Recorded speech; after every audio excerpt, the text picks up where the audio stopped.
That's a horrible fade out. All right, guys. Yeah, so this is all modular, right?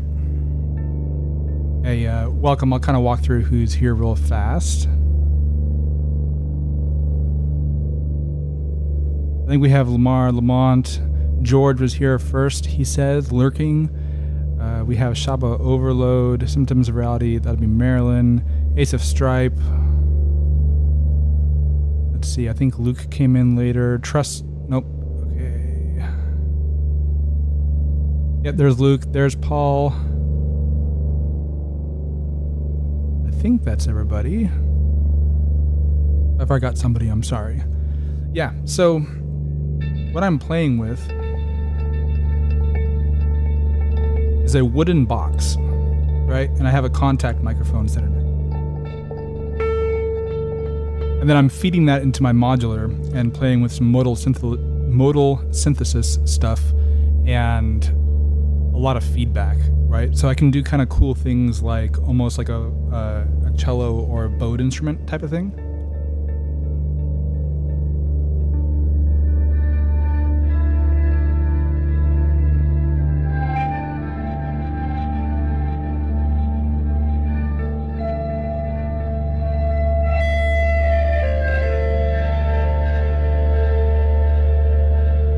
And I have, a ton of delay feedback and reverb going into this to kind of make it crunchy. And a lot of, some of the feedback loops have filters to kind of tame the top end to reduce the feedback loops and that kind of stuff. But yeah, this is just a contact microphone, right? And I'm feeding it into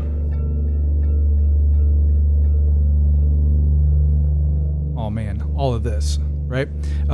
So in the end, you can do some really cool things because you can do normal taps. You can do kind of circular motion because the wood has grain on it, right? So you can kind of see a little bit of the grain here. And then I have this guy right here, which is just some of the Velcro that I have. And that Velcro hook and loop fastener, guys, I'm playing on the grains and can do some really cool stuff. And then you can do stuff like scratching.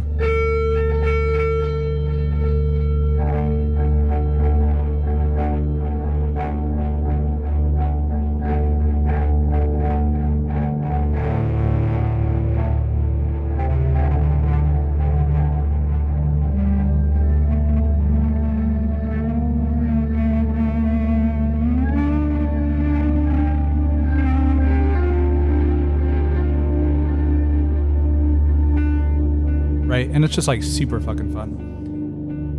All right, and then let's see here in Bitwig. You can see I have a drone coming in. That's the first one we're kind of listening to right now, and it's just that low rumble, and that's coming from. I keep on going to the wrong shot here.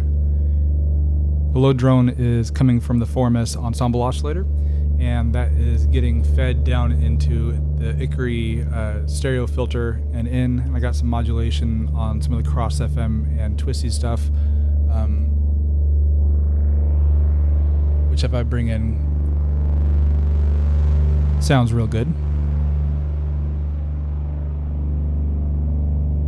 Right, so he's kind of just going in the background, kind of keeping the bass going here. All right, and the next one, I have 3 layers of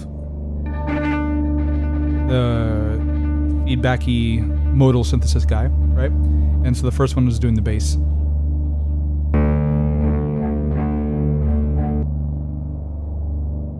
And so in the box, all I have is a little bit of a low pass filter.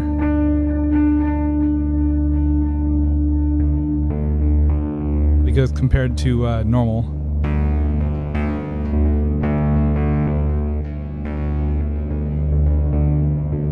just cuts off a little bit of that top end to give a little more room for it, right? Yeah, so we'll lay something down real fast on that.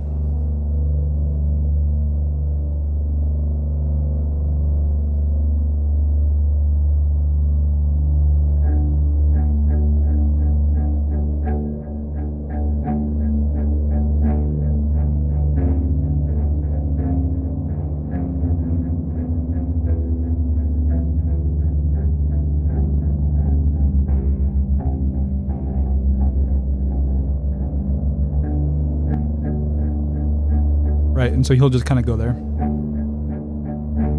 we can go to the next layer. The next layer, I was doing some of the mid-range stuff.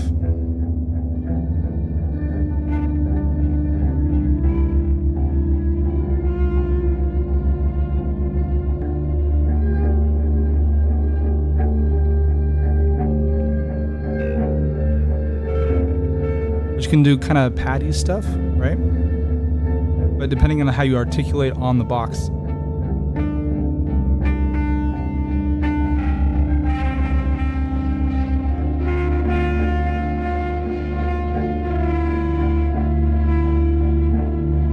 Right, you can get some really cool stuff, right? And so this patch is actually super complicated as far as how I have the routing.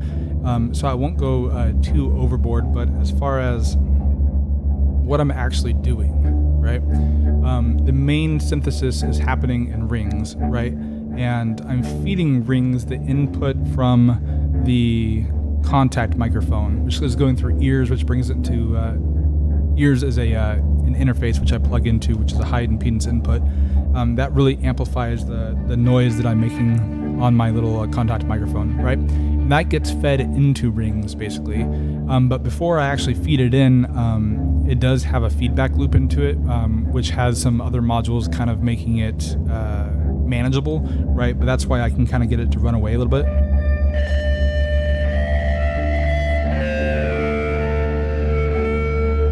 Right, but it doesn't like completely get carried away on feedback. And that's mainly up out of frame a little bit. I have a module called TAN-H, which is an exponential overdrive kind of unit, which is really good for feedback.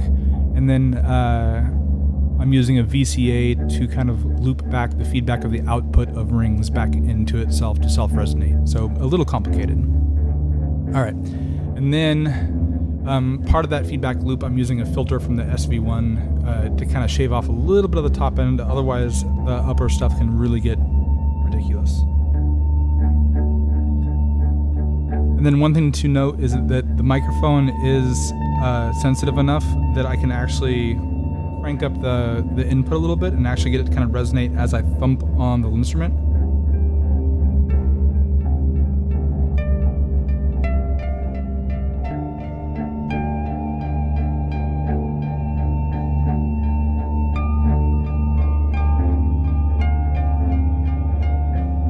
Right, so it works pretty well actually, right? But really, you kind of have to keep my left hand over here to excite rings a little bit. Works really well.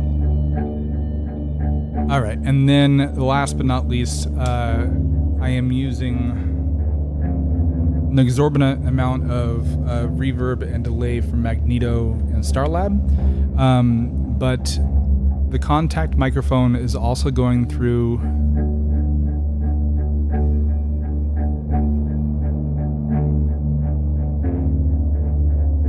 up here is a Doepfer reverb spring box.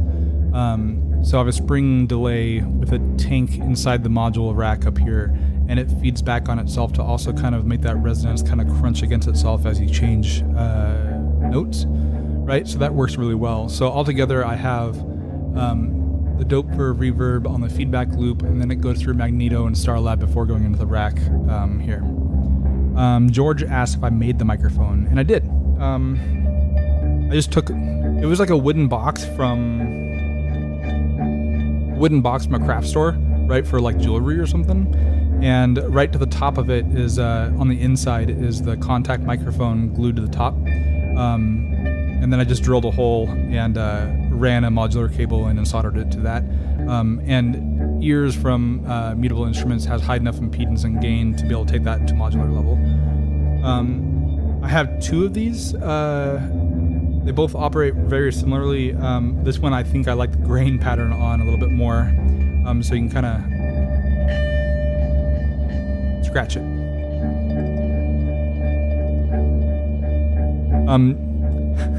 You could sell it, right? But honestly, you need all the modular to make it work, because by itself it kind of just sounds like a hollow, weird thump, right? So it works really well for what I'm doing here, but honestly, like any kind of noise box or anything, and just grab a contact microphone and feed it into things. You could tape it to your desk and do basically what I'm doing right now by scratching on your desk or something like that. But for me, it works really well. Like I said, I have 2 of them. You can even make them go and like trigger. You can trigger bass drums or something like that and make a little like drum pad thing that you can kind of thump along with.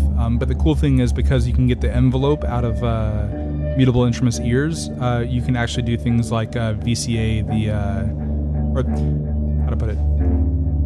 It's like an actual like a electronic drum set where like you can get velocity and stuff out of it instead of just triggering things. So super cool. But yeah, it's not complicated. It's just a contact microphone and a wooden box. So if you have Mutable Instruments ears or another high impedance gain amplifier in your rack, you can do it pretty easily. The thing that I found out though that works really cool is, like I said, the Velcro type stuff and all that kind of stuff.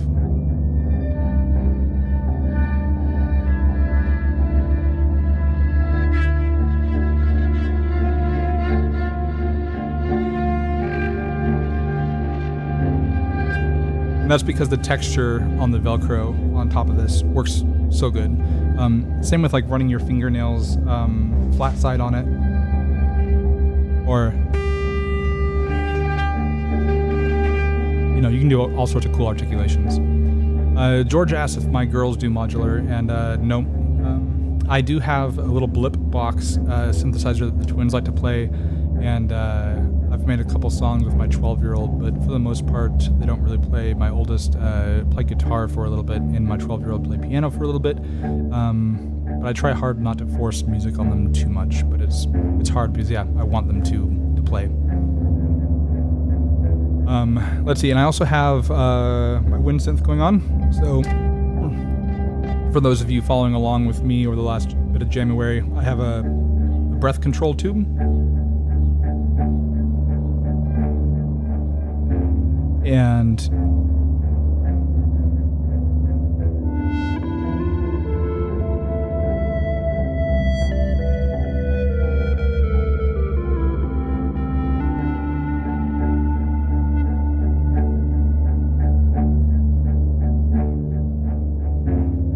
right, so the breath tube goes into my modular and does really good stuff. Let's see. Paul asked, what does it put out? 50 kilo ohm, 10 I honestly have no idea. It was a year and a half ago, I think I made it, a year ago, something like that. And it was just some cheapo contact microphones that I got off of Amazon for like 20 for $10 or whatever. It was nothing crazy, right? I think the box plays a little bit of a role into kind of the frequencies it kind of resonates with, right? So I'm not sure a box is the best idea versus like a slab that's kind of solid or maybe filling it with foam or something like that. But it does work for kind of what I'm using for it now. But if you're trying to do more drummy stuff, it kind of couples to the resonance of the frequency kind of hollow thump of the box. But it works, I kind of wanted to play with a nightmare box type of thing. I've been wanting to make one of those for a while. I'll probably get to it eventually when I get bored, right? But it's super fun to be able to run it through the modular.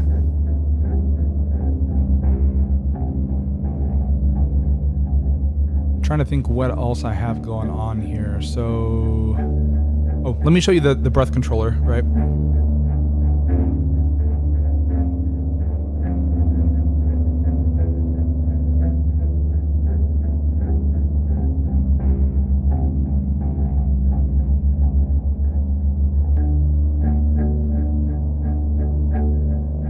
Sorry, my rack is too big to fit in frame, so I have to move the stupid camera around. I need to figure out how to mount the camera behind me or something, but I don't know. Kind of first world problems to have your rack too big for your camera.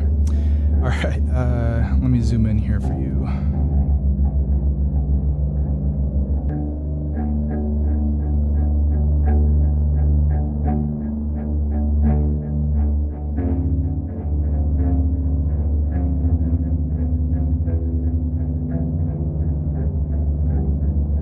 All right, so we have Mutable Instruments ears, which is taking in the contact microphone, right? And right next to it, I have the Berglund Instruments Numar, which is a wind synth module that takes 3 inputs: CV, breath, and output. Let's see. Paul just said, Jeff, you remind me of Carl Carl Fury, Tars Obscura, Linstrument Master, and Noise Box Maker. I think I know who you're talking about, but I'd have to double check.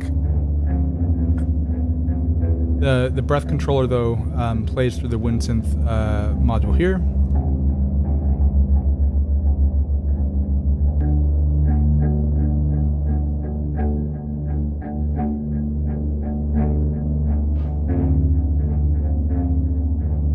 And this little module here is from Pulp Logic, and he's a breath control CV maker, right? So he has this little tube that comes out that's that you can blow in, right? And you just have sensitivity and offset, and it puts out two CVs, one positive, one negative, in response to your breath. By default, this module is very filtered, and you can't get very good articulation. So I've removed that low pass filter. By removing the capacitors in there for that, to get more articulation. But it's a great little module.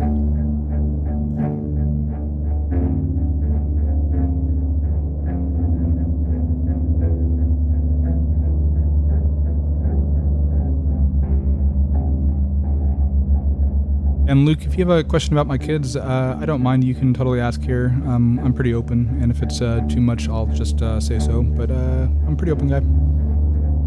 Ace of Stripe says, good use of the modular. Yeah, it's hard sometimes to use the modular adequately, and I feel like this kind of stuff is really the kind of the bread and butter where you get into cool things that you can kind of sit down and get into it, and you're just like, yeah, this is like really cool.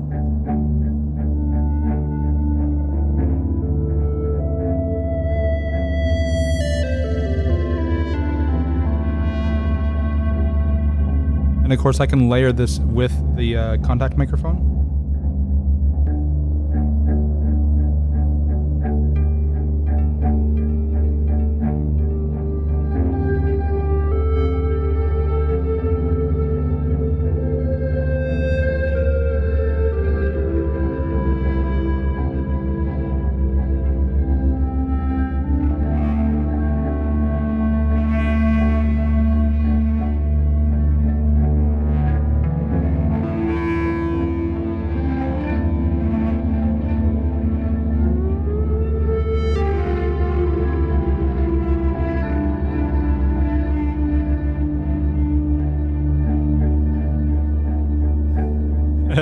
Yeah, Luke, I think, honestly, I'm going to sound like a horrible person, but I have twin girls, for those of you who don't know, and they're a little bit over in 2, and their name are Lydian and Elora.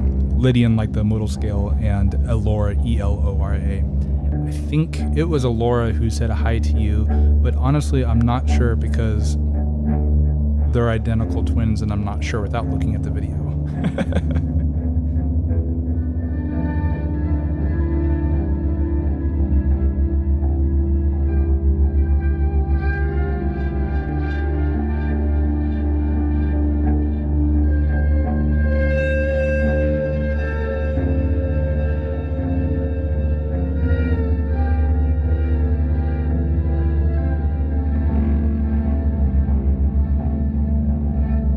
And yeah, as far as my daughter's names, I have 2 daughters with musical names. I have Harmony and Lydian, and the oldest is Summer, and the youngest Elora. So all kind of pretty names, but 2 musical names.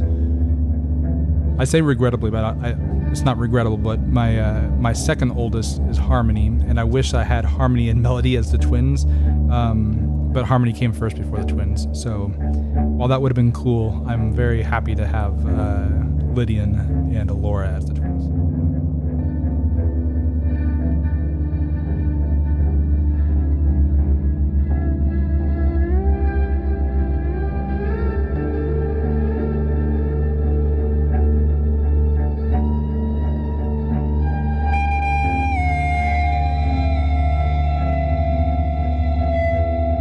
The feedback can still get away a little bit, right? But it doesn't go on forever because of the filtering I have on the feedback loop.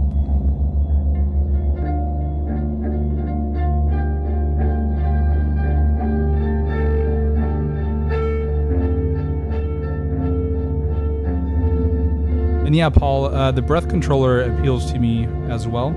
I have an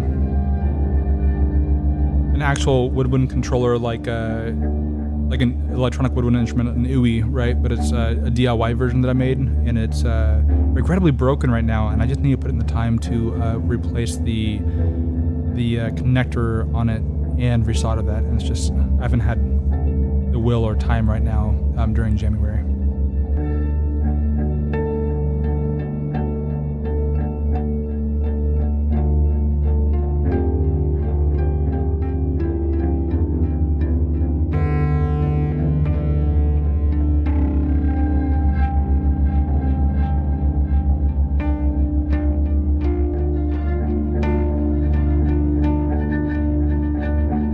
And Paul, I only have 4 daughters, no sons, so, and we're done. 4 daughters is good. This is how you end up with 5 daughters if you try for a boy.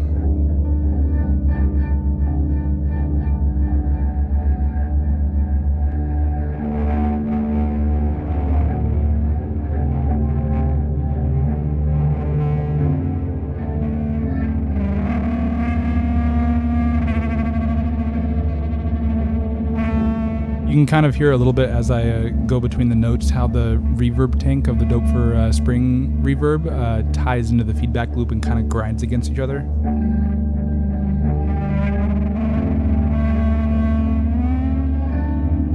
Because that feedback loop is before the delay and reverb. I mean, obviously the spring box is another reverb, but yeah, it's before the end ones.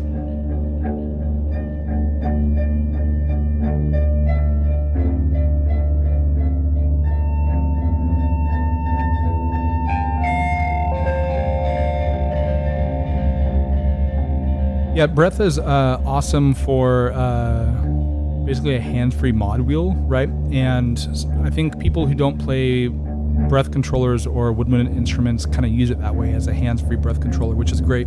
But when you really get into a hand-free mod wheel, rather, but when you get into playing like an actual woodwind controller,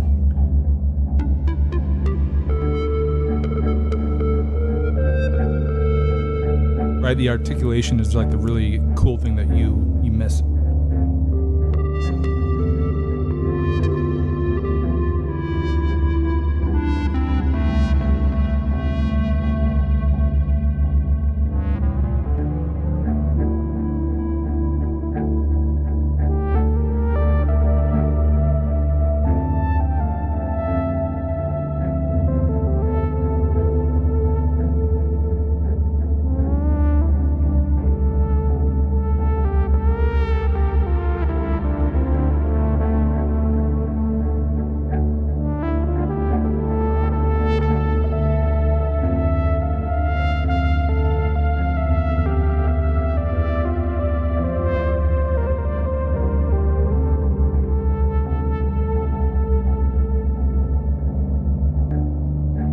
As far as trumpet articulations, are you talking about like double and triple tonguing?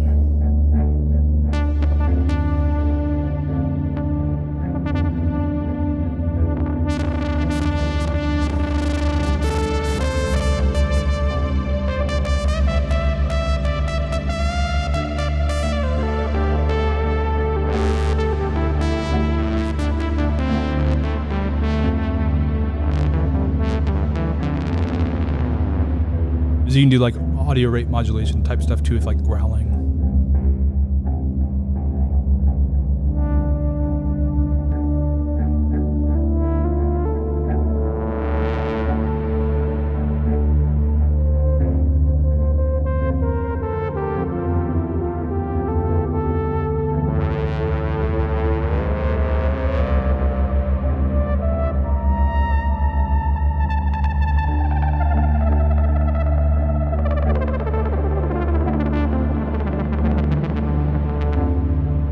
My flutter tonguing isn't the best, but flutter, double, and triple tonguing are all possible. Growling and even, it just kind of sounds disgusting, but a little bit of like spittle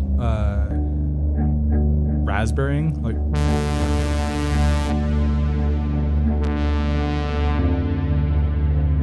I can't do it with my it turned up so high, but I don't play trumpet, so as far as articulations go, I can't play that.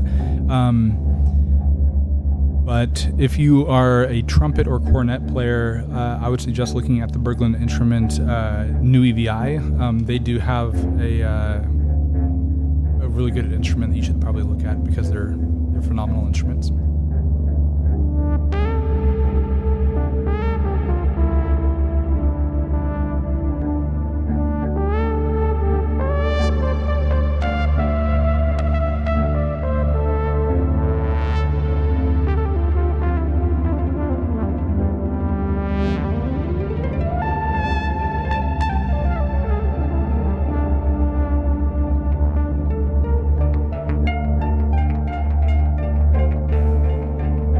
You can kind of hear as I thump down on the little instrument, the contact microphone is picking it up.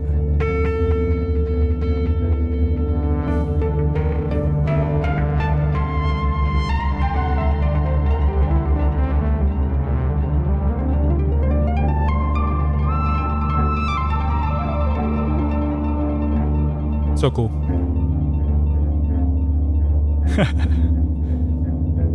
Anyway, I didn't have a whole lot. Oh, I had drums actually that I wanted to bring in. Right, so the drums are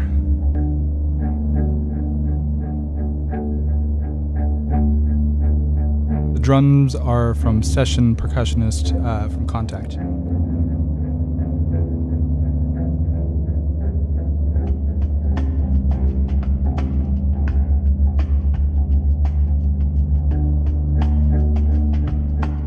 Just kind of nice hand drummy drum loop kind of thing. I don't know, nothing special, but I just wanted to bring that in. I don't think I played with it as well as I probably could have, but it is what it is.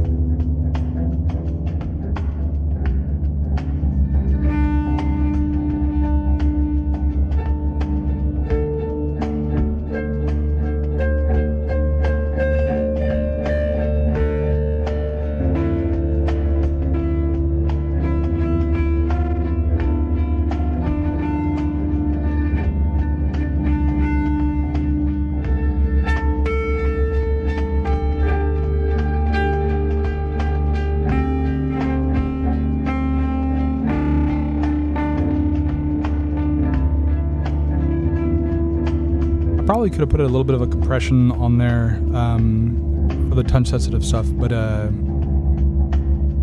because it's kind of soft when you're doing the like cello type stuff,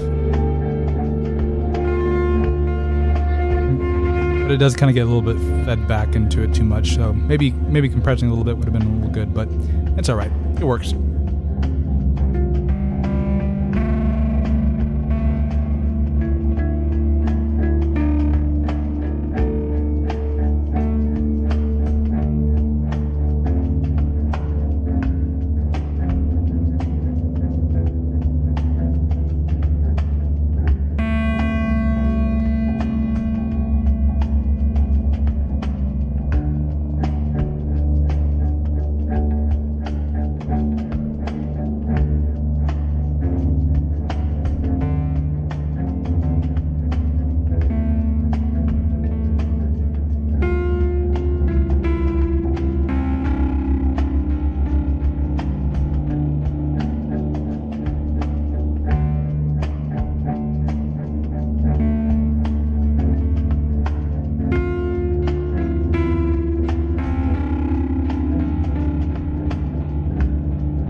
anyway, today, modular heavy, playing with the contact microphone feeding into Modal synthesis. This case using rings. It's a knockoff of Mutable Instruments. It's a after later audio version.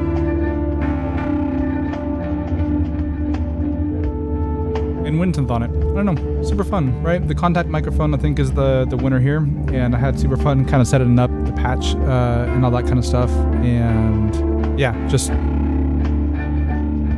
I think you can like sample that or put it into a track if you're one of the guys who like actually make songs instead of just fucking around all the time, right? You could totally make that into a track and layer it up and make some really cool fucking shit, right? So I don't know, it's so cool.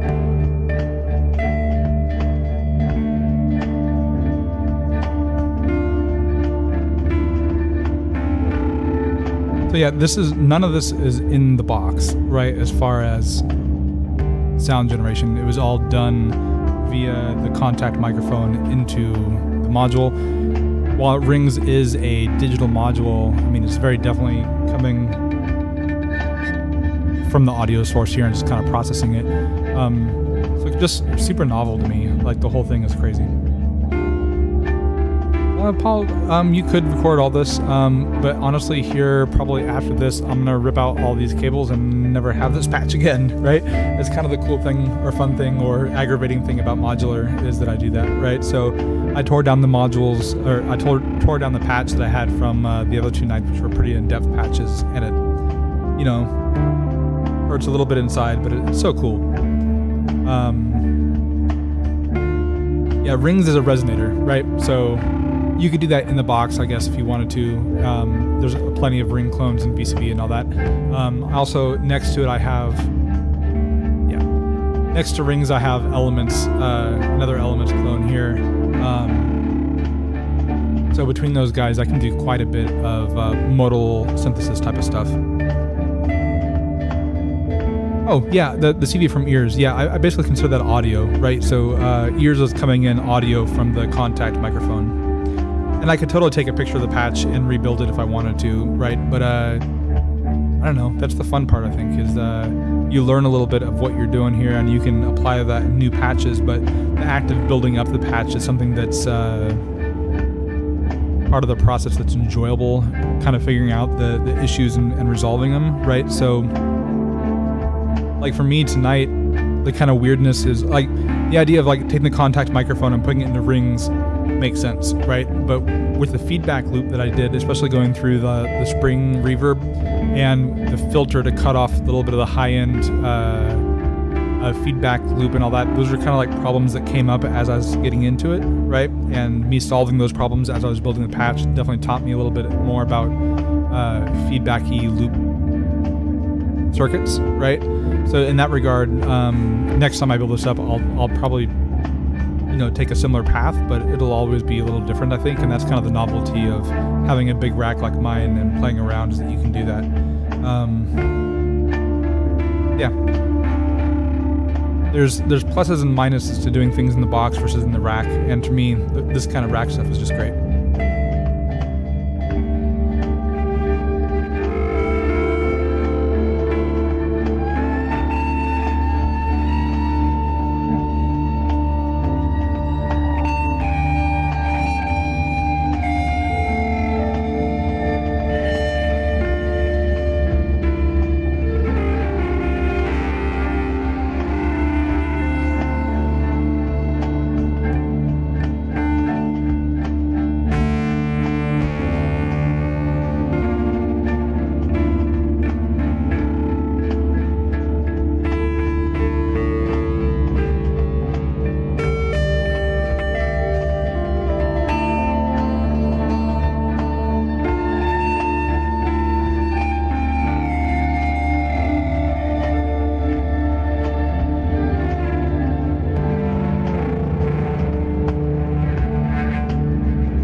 I think I'll call it here because I got to get up tonight.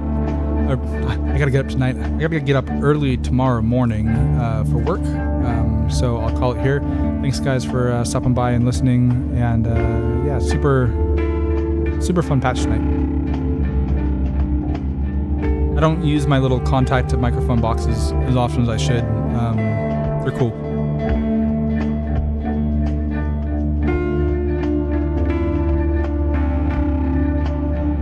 Yeah, I love VCV Rack, but I also hate it, right? I honestly spend zero time now of my modular stuff in VCV because I hate using it.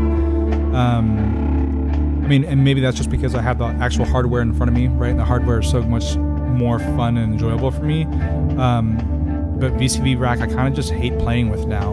And it's just the interface, right? That's what it is. The fun that I have with the rack is the hardware, like physical aspect of doing this, right? And I don't get that in VCV. So it's kind of great for like researching what I want to do,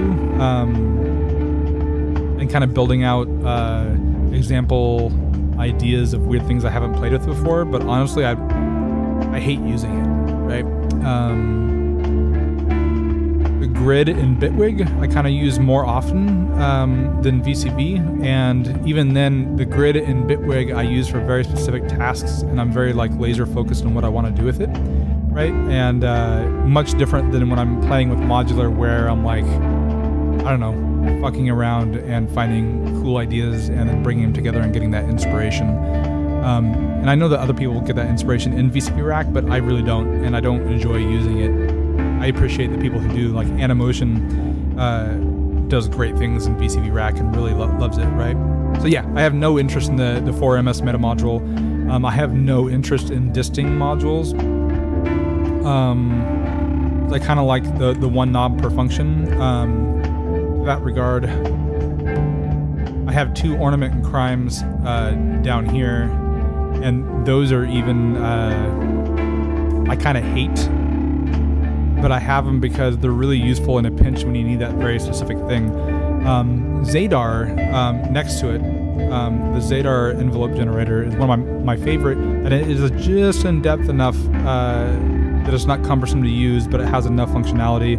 And same thing with the Symphonian.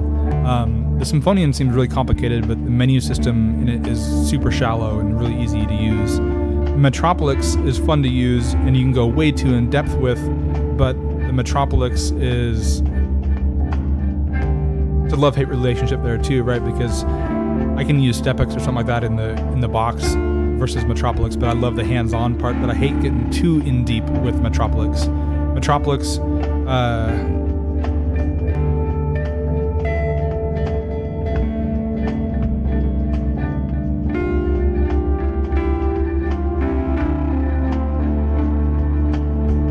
between the Metropolis, I have two micro sequencers from Pittsburgh and the touch controller from Pittsburgh modular. Between all those, I have most of my sequencing in the rack handled, and it works really well.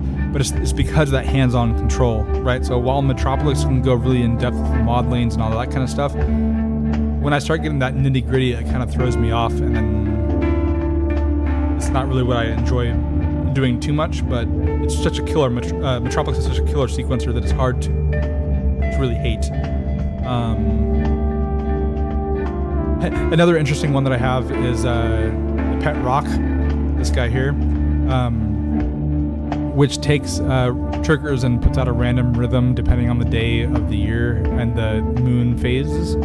So every day I just kind of get a different rhythm from it, and I use that a lot of times to feed in and get random articulations from things. So I have a bunch of really kind of eccentric modules that I use kind of often. Yeah, and I have a fondness for chaos modules. I think I have 3 of them in here.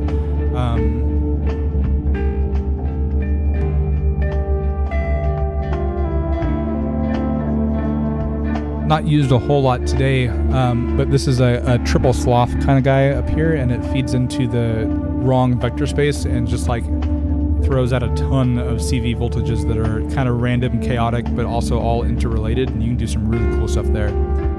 Anyway, I I know most of you guys are not modular heads, so forgive me when I start going crazy in my modular rack here.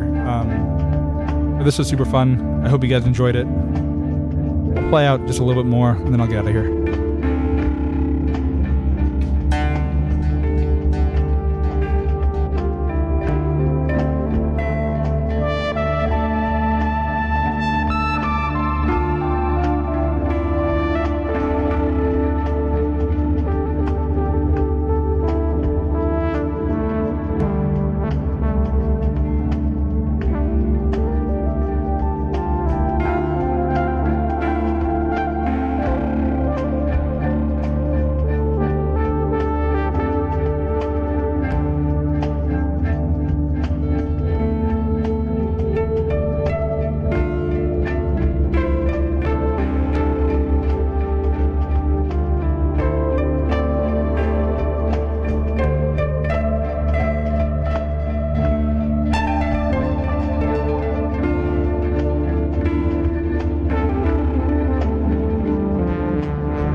All right, guys, I'm leaving for real now. Gotta get up early. Thanks for hanging out, and yep, see you tomorrow.